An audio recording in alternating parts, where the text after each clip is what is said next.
Welcome to the City of Bakersfield Planning Commission meeting. This television broadcast is brought to you by the local cable companies, the County of Kern, and the City of Bakersfield. You can watch the rebroadcast of this meeting Saturday at 7 p.m. and Sunday at 10 a.m.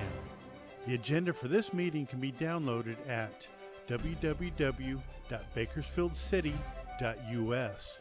Presiding over this evening's meeting, Chair Adam Strickland. It is my pleasure to call to order the October 16th, 2025 Planning Commission meeting. Madam Clerk, will you please call the roll? Chair Strickland. Here. Vice Chair Biddle. Here. Commissioner Brandt Oliver. Here. Commissioner Cater. Here. Commissioner Core. Commissioner Martin. Commissioner Neal. Madam Clerk, next item, please. Pledge of Allegiance. Please stand for the Pledge of Allegiance. Pledge. I pledge allegiance to the flag of the United States of America, to the republic for which it stands, one nation, under God, indivisible, with liberty and justice for all.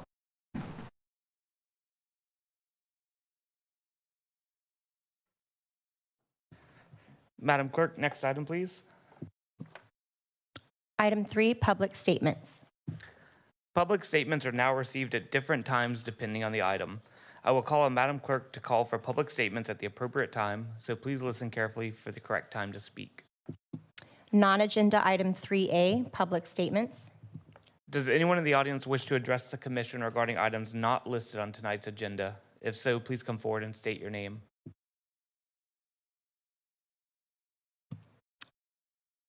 Agenda item 3B, public statements. Does anyone in the audience wish to address the commission regarding items listed on tonight's agenda? If you are here for non-consent public hearing item 6A, now is not the time to speak. You will be given an opportunity to speak at a later time. Seeing none, Madam Clerk, next item, please. Agenda item 4, consent calendar items.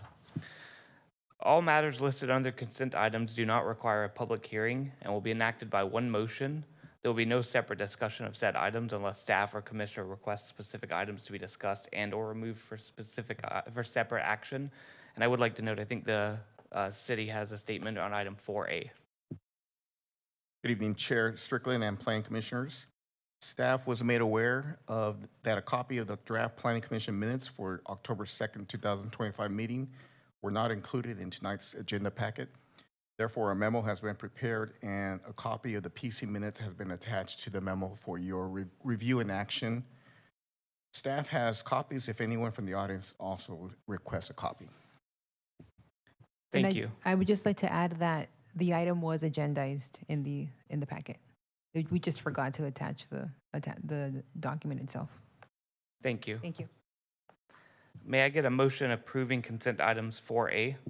I'll make a motion. Vice Chair Biddle, do I have a second? I'll second. Commissioner Cater. Commissioner, please cast your votes.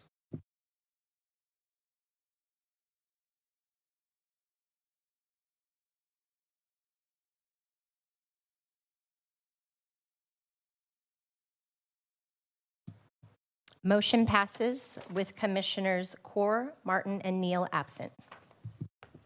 Thank you, Madam Clerk. Next item, please. Agenda item 5, there are no consent calendar public hearing items. Thank you, Madam Clerk. Next item, please. Agenda item 6, non-consent public hearing items. Now is the time for non-consent public hearing items. Before we begin, I would like to explain how the hearing will be conducted. Staff will give a report, then those in favor of the project will be allowed to speak. Those in opposition to the project will be able to speak after all those in favor have spoken. Each side will be given 5 minutes to provide rebuttal comments. Individual speakers may ask questions during their statements, but the questions will not be answered until the public hearing on that item is closed. Written comments may be given to the clerk, who will provide copies to the commission. Please be respectful of others when participating in the hearing by not repeating the remarks of previous statements and presenting any new items and thoughts in a concise and clear way. Staff, would you please provide us with your report? Chair Strickland, Plan Commissioners, and members of the public, I would like to introduce Mr. Yazid Alagheri, Assistant Planner, who will give tonight's staff report presentation.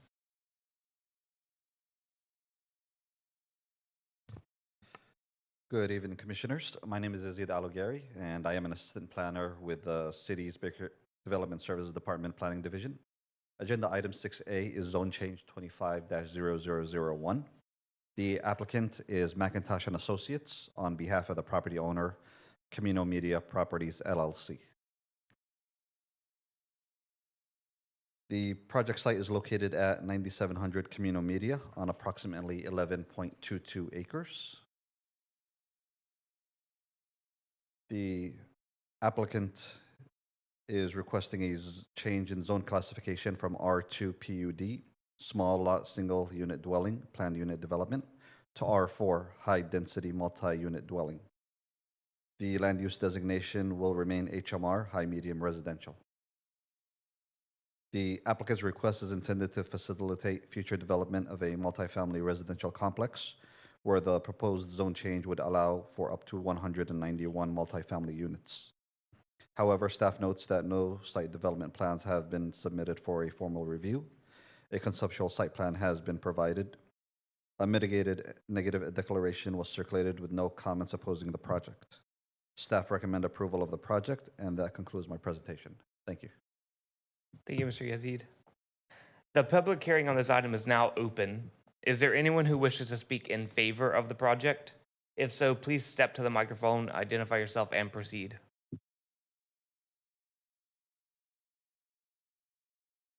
Honorable Commission, Tom D. with Camino Media Properties here. We're here to answer any questions that may come up tonight. Again, this was before you back in April of 22. It was an office commercial zone change to R2 HMR. That allowed 17 point some odd dwelling units to the acre. And then in 2004, when they did the update to the new codes, the R2 now is at 6.1 dwelling units to the acre. So we'd like to kind of get back up. So we're building up to back where we were. And our request, we could have probably done R3, but we said, let's go with R4 and let's try and comply more with the housing element.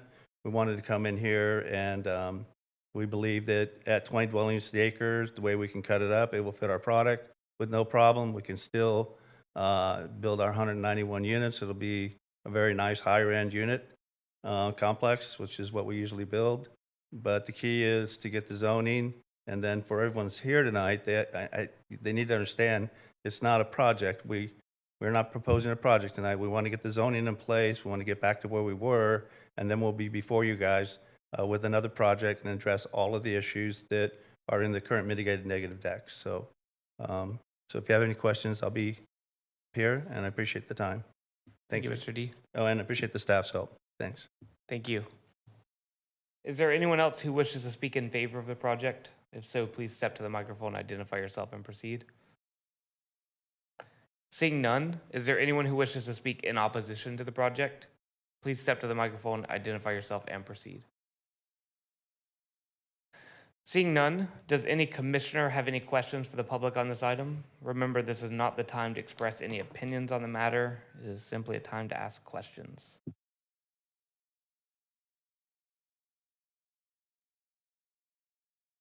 Going by hand vote, anyone? Commissioner Cater? Yeah, this question is for staff. The applicant mentioned that a project, I remember when this project or the last version of this site came before the commission. Just a question for staff was, the applicant stated that what was previously allowed in R2 is no longer allowed at the density that we saw before. And I would just love for the staff to provide a brief overview of why that's the case.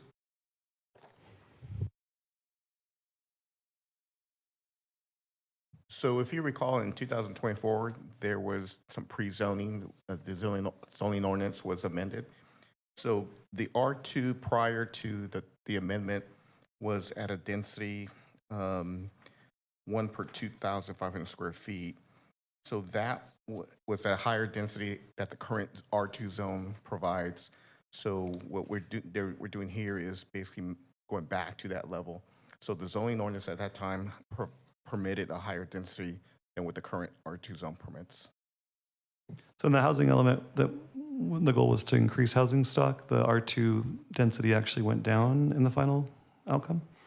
For the R2 zone, yes, but that's why we're having more other zones like the R4, R5 to get more density as well.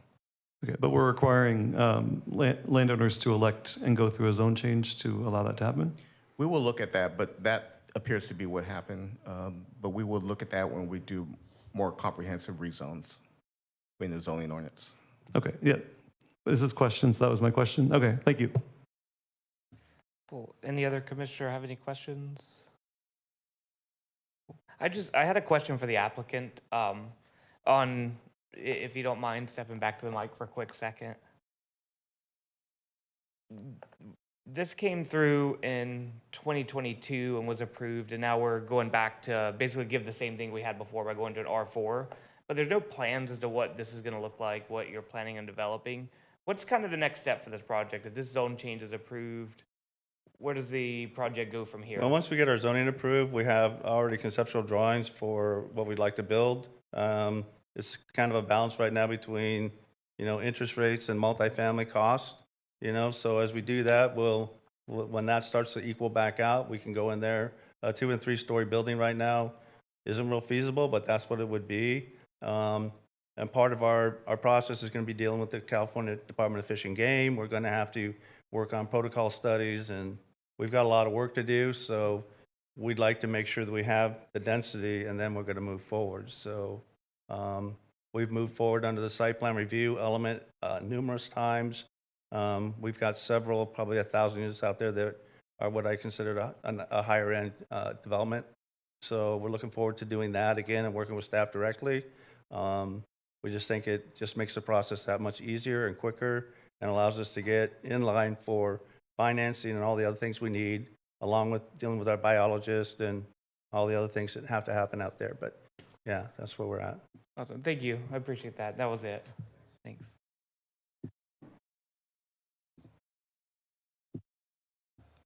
So seeing no more, Madam City Attorney, there's no rebuttal, right, since it was just in favor? That's correct. Okay. Then, since there's no other questions, I will now close the public hearing on this item and return it to commission for comment and action.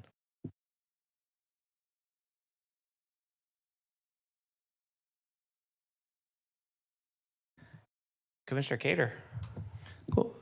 Thank you. Yeah, I just, so I was asking questions and they lead to comments. I mean, first of all, I'll just say that, to me, it's really concerning that we engaged in a housing element, which goal was to create more housing units in the city of Bakersfield. And now we have an applicant before us who could do more density than they can now after the end of that process. I'm just curious how that happened, because that feels like a huge oversight on the city's part to reduce the number of units that could be in the R2 zone. So I just would wonder what, how that gets resolved, because I think, so for clarity, can you just, Mr. Nino, could you describe how many units per acre were allowed in R2 before we went through this housing element update?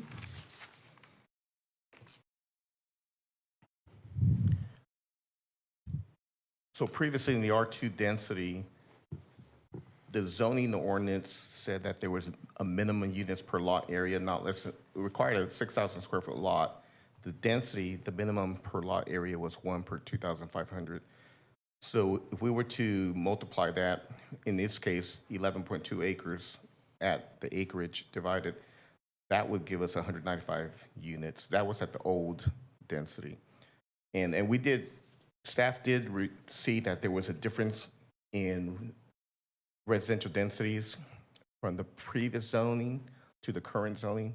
But that was what we worked with our consultants. But that's something that we could go back and talk to the consultants. Just because we did that doesn't mean it could stay that way. we're going to still continue to look at that and hopefully and see how do we resolve that lower density now. Okay, because yeah, I think, I mean, our many conversations about that, all spoke to making more housing units, not less housing units. And so I think while we're looking at one project tonight, I think it's concerning that R2 proliferates throughout the entire city, and that is a huge loss of density of potential units. I mean, that being said, looking at the application tonight, I'll just say that I think there's few sites in the city of Bakersfield that have the access to services, to jobs, to amenities, proximity to employers, to higher education. I think advocating for this site to be as dense as it can be, to me, it feels like an easy thing to advocate for. And so my only concern tonight is just that, I remember the applicant that was brought in 2022, and the most concerning thing is that they can no longer do that on the site. But if they're pushing towards more density, I think I would gladly support that and make a motion. I just had a comment. Was that a motion? I shouldn't have made a motion, but you can anticipate that I would be happy to make one should. Got it. And I just had a question for, I guess, staff. Commissioner Cater's talking about the kind of the long reach implications of losing density in zones, but for this specific applicant, before they could build or potentially pursue building the development at the density they wanted, this application is to get them back to the density they had before.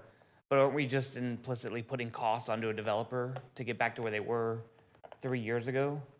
I think you may be correct, but I think we're going to be looking at policy, and if this is an issue with policy, then we have to reevaluate that. So I will go back to management and the consultants, and we will reevaluate the policy.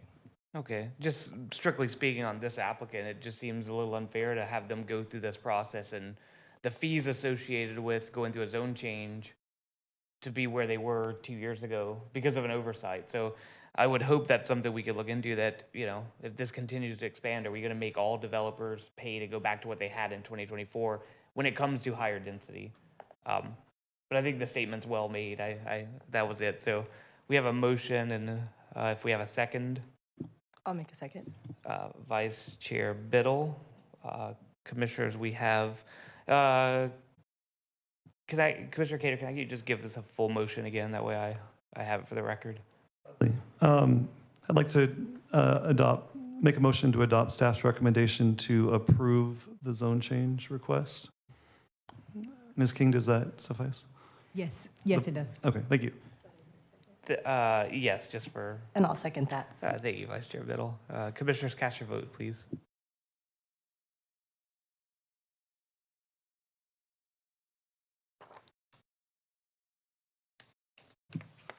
Motion passes with Commissioners Kaur, Martin, and Neal absent. Thank you, Madam Clerk. Next item, please. Commissioner Strickland, to read the appeal language. Madam Clerk, next item in a second, please. Go ahead.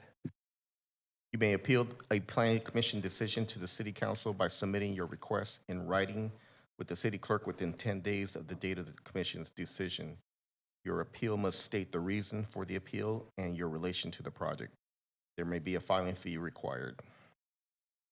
Thank you, sir. Madam Clerk, next item, please. Agenda item 7, communications. Does staff have any communication items?